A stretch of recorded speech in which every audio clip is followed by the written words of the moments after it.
Hello friends, हमारे YouTube channel technical support Raten Shrivastava में आपका स्वागत है। Environmental study and environmental education and disaster management के बारे में आज हम लोग डिस्कस करने वाले हैं। ये दोनों सब्जेक्ट का सिलेबस मेरे हिसाब से एक ही है और आपके सिलेबस मैच मैंने कराया उसमें भी आपके सिलेबस एक ही है। तो आज हम लोग का टॉपिक रहेगा जल प्रदूषण के कारण और उपाय आपके अकॉर्डिंग टू योर सिलेबस। और मैं आपको एक बात बताना चाहता हूँ कि अगर आप लोग वीडियो नहीं देखे हैं पुरानी तो वो सब देख के आइए। मेरे चैनल के प्लेलिस्ट में पड़ा हुआ है, आप वहाँ जाइए और वीडियो को देखिए, वॉच करिए और पूरा बगैर स्किप किए पूरा देखेंगे शुरू से लेकर लास्ट तक, तो आपको समझ में भी आएगा। विद द डायग्राम आपके हैं, विद द नोट्स, आपके नोट्स भी प्रोवाइड किए गए हैं उसमें। और सबसे पहले जिन लोगों ने मेरे चैनल को सब्सक्राइब नहीं किया वो सब्सक्राइब करें, बेल आइकन को भी ज़रूर दबाएं और अपने दोस्त, फ्रेंड, यार दोस्तों के साथ सबके साथ शेयर करें।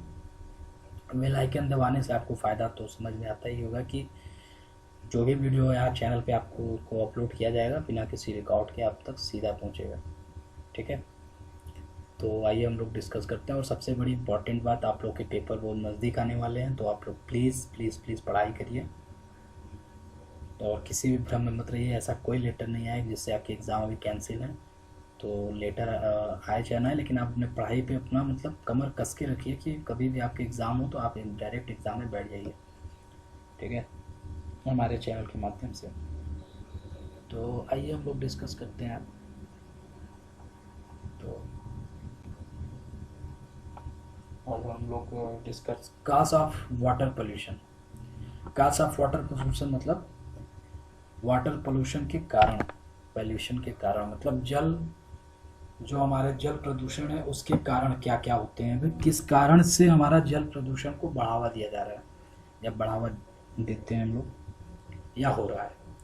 जल का महत्वपूर्ण हम इस बात से लगा सकते हैं या इस बात से समझ सकते हैं कि हमारे शरीर का लगभग 70% भाग पानी ही है। 70% भाग में पानी है, इसलिए वाटर जो है हमारा, जल जो है, पानी हमारे लिए बहुत इम्पोर्टेंट है। हालांकि धरती पर 4 में से 3 हिस्सों में पानी ही है, लेकिन विडंबना ये है कि अत्यधिक जल प्रदूषण और सागरों का पानी खारा होने के कारण हम इसका प्रयोग नहीं कर पाते। बात भी सही है भाई कि हमारी जो अर्थ है, पृथ्वी है, उसमें 4 भाग में से 3 भाग में पानी ही पानी है, लेकिन विडंबना ये है कि वो बहुत ही ज़्यादा जल प्रदूषित है और सागर का पानी बहुत खारा है। इस वजह से हम लोग इसका प्रयोग नहीं कर पाते। हालत इतनी गंभीर है कि भारत में कोई भी ऐसा जल स्रोत नहीं बचा है जो जरा सा भी दूषित ना हो।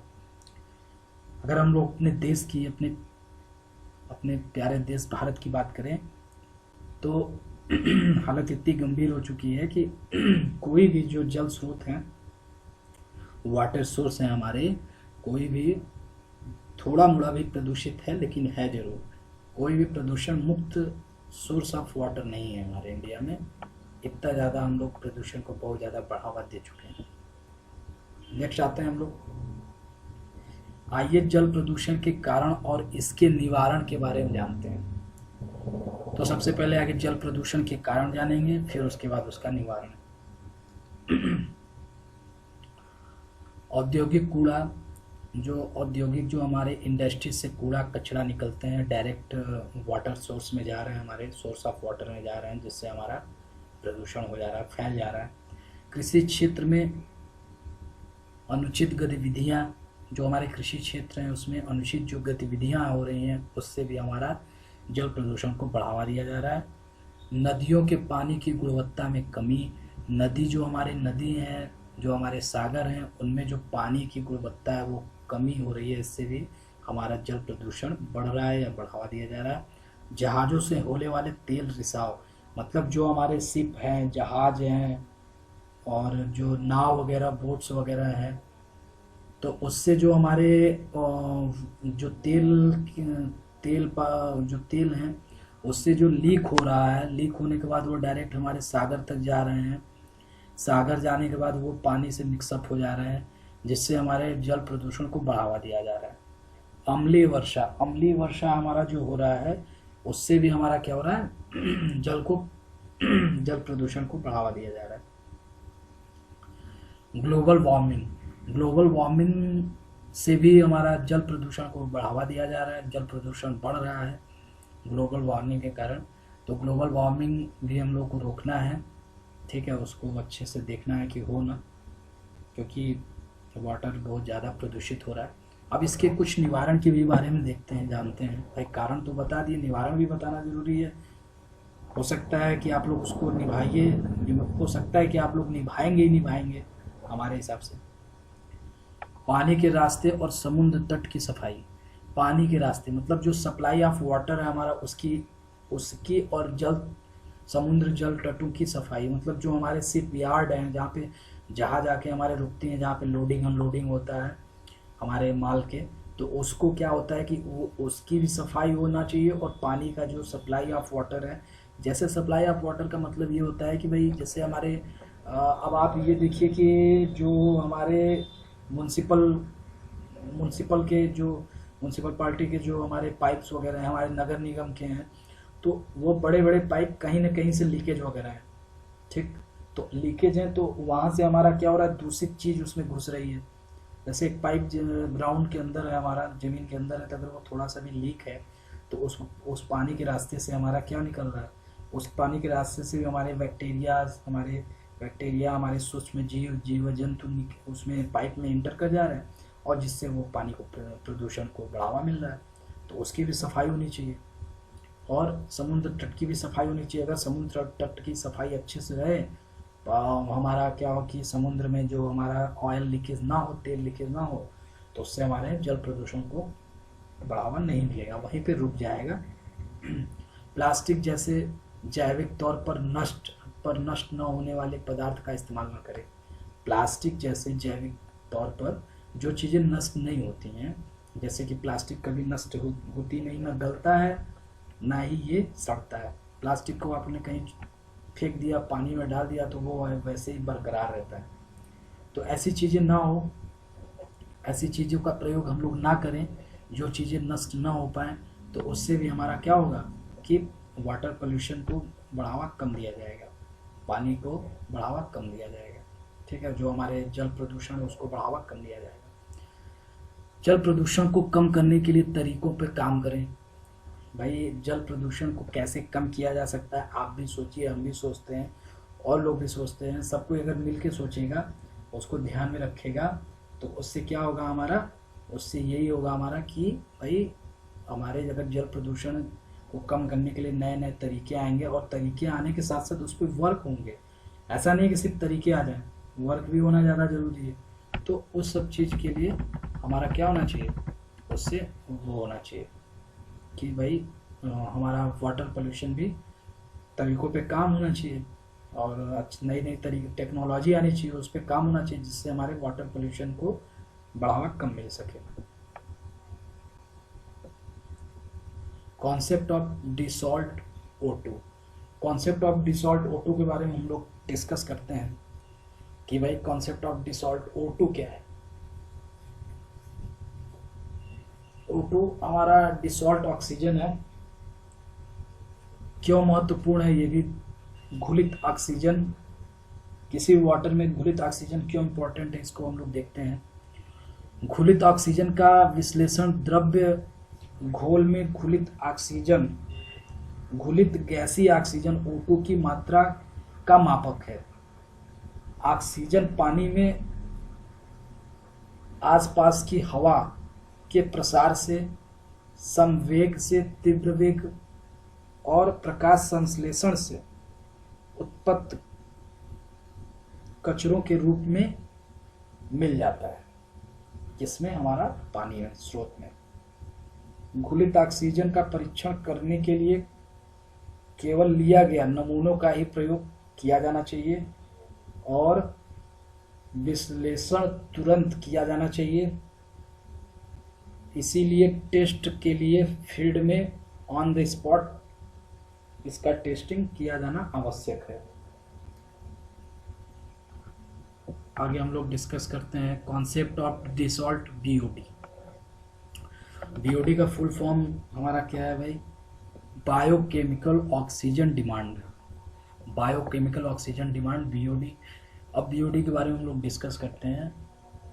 बैक्टीरिया और अन्य सूक्ष्म जीवों द्वारा खपत ऑक्सीजन की मात्रा का प्रतिनिधित्व करता है, जबकि वो एक निर्धारित तापमान पर एरोबिक स्थितियों के तरह कार्बनिक पदार्थों का विघटन करता है। कौन? बीओडी। जब आप एक झील में पानी को देखते हैं तो एक चीज जिसमें आपको नहीं दिखाई देती वो ऑक्सीजन है। एक तरह से हम सोचते हैं कि हवा और पानी दोनों आपस में विपरीत हैं, बिल्कुल सही बात है, लेकिन आम झील या धारा में ऑक्सीजन की थोड़ी मात्रा होती है जो कि घुलित ऑक्सीजन के रूप में होती है। जो हमारा बीओडी होता है ये हमारे आमतौर पे झील या धारा में होती है। ऑक्सीजन की थोड़ी मात्रा होती है जो घुलित ऑक्सीजन के रूप में होती है, जो हम लोग को दिखाई नहीं देती है, और ये हमारे क्या होते हैं कि बहुत इंपॉर्टेंट होते हैं। यद्यपि घुलित ऑक्सीजन की मात्रा छोटी है, प्रति 10 मिलियन ऑक्सीजन के लगभग 10 अणु तक यह प्रकृति जल नियकों का एक महत्वपूर्ण घटक है। धाराओं और झीलों को जलीय जीवन और सौंदर्य गुणवत्ता को बनाए रखने के लिए डिसॉल्ट ऑक्सीजन की पर्याप्त एकाग्रता की उपस्थिति महत्वपूर्ण है।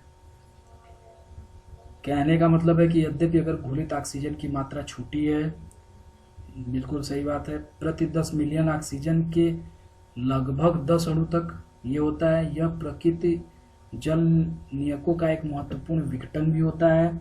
धाराओं और झीलों में जलीय जीवन और सौंदर्यता गुणवत्ता बनाने के लिए डिसॉल्ट ऑक्सीजन की पर्याप्त एकाग्रता की उपस्थिति महत्वपूर्ण है। भाई बीओडी क्यों महत्वपूर्ण है? जलीय जीवन और सौंदर्य झील के बनाने के लिए बहुत इंपॉर्टेंट है। ठीक है, अब आगे हम लोग डिस्कस करते हैं concept of dissolved COD. COD का full form chemical oxygen demand definition. Chemical oxygen demand definition इसका फुल फॉर्म है। रासायनिक ऑक्सीजन की मात्रा सीओडी कार्बनिक पदार्थ के विघटन के तौर पे ऑक्सीजन की खपत करने की क्षमता और अमोनिया और नाइट्राइट जैसे कार्बनिक रसायनों के ऑक्सीकरण का एक उपाय है। भाई इसमें क्या होता है कि सीओडी क्या होता है? हमारा रासायनिक ऑक्सीजन की मात्रा। सीओडी कार्बन पदार्थ को अपघटन के दौरान ऑक्सीजन की खपत करने की क्षमता और अमोनिया और नाइट्राइट जैसे और कार्बनिक रसायनों के ऑक्सीकरण, इन दोनों का ऑक्सीकरण किसका? अमोनिया और नाइट्राइट जैसे और कार्बनिक रसायनों का ऑक्सीकरण करने का एक उपाय है। कौन? COD, chemical oxygen demand. ठीक है। सीओडी माप आमतौर पर घरेलू या औद्योगिक कचरों से दूषित प्रकृति जल के अपशिष्ट जलों के नमूनों पर किया जाता है। सीओडी माप हम लोग कहाँ पे करते हैं? आमतौर पे घरेलू या औद्योगिक कचरों से दूषित प्रकृति जल, जो हमारे दूषित में जो उसमें मिल जाते हैं प्रकृति जल में, अपशिष्ट जलों के नमूनों पर किया जाता है कि इसमें देखें भाई कि इसमें सीओडी कितना है।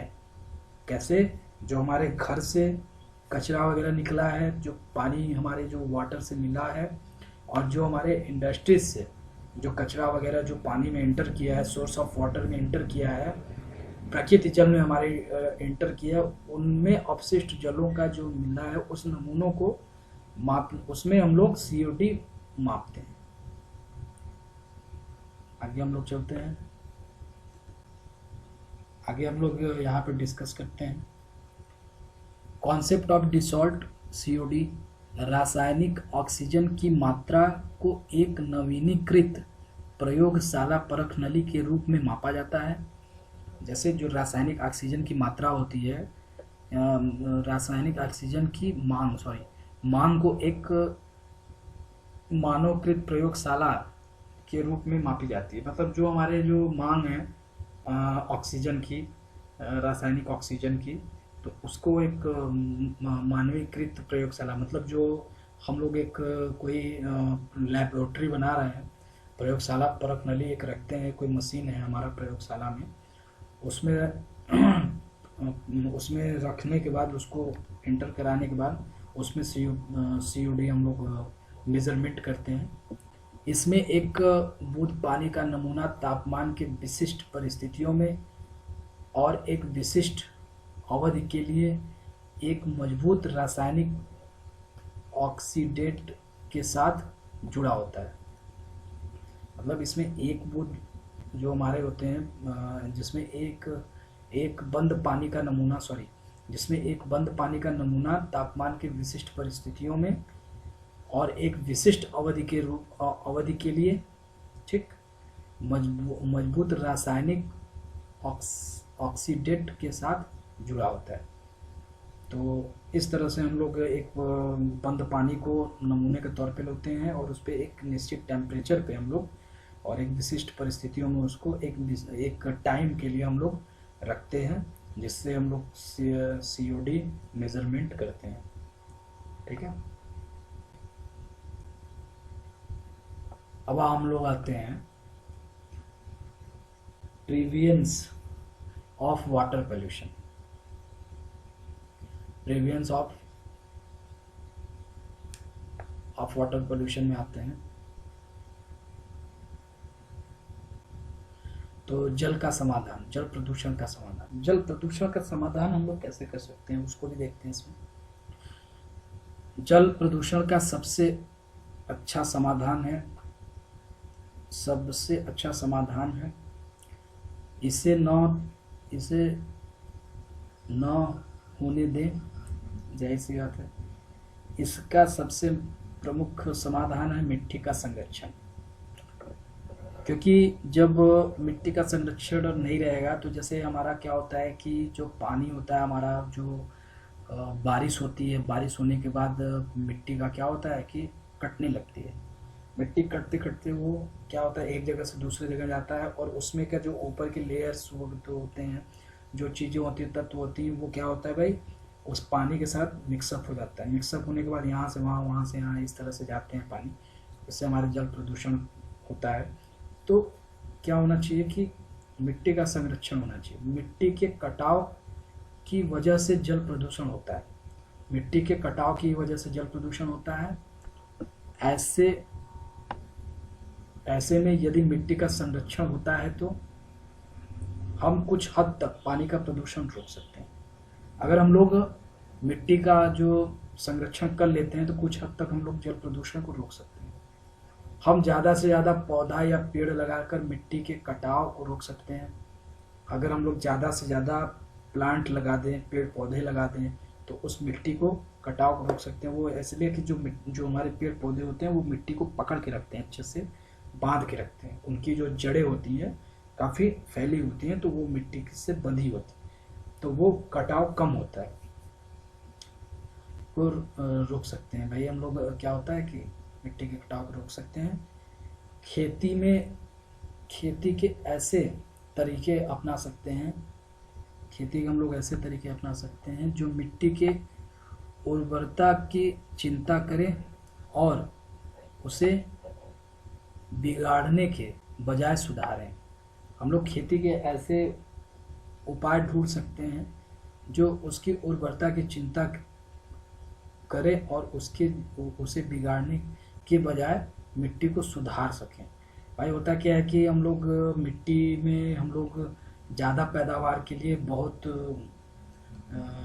जो हमारे होते हैं, जो हम लोग बहुत चीज़ें यूज़ मिला देते हैं, जैसे कि मान लीजिए कोई केमिकल वगैरह है, खाद है, ये सब चीज़ें हैं, तो हम लोग ज़्यादा पैदावार के लिए उस पर छिड़काव करते हैं।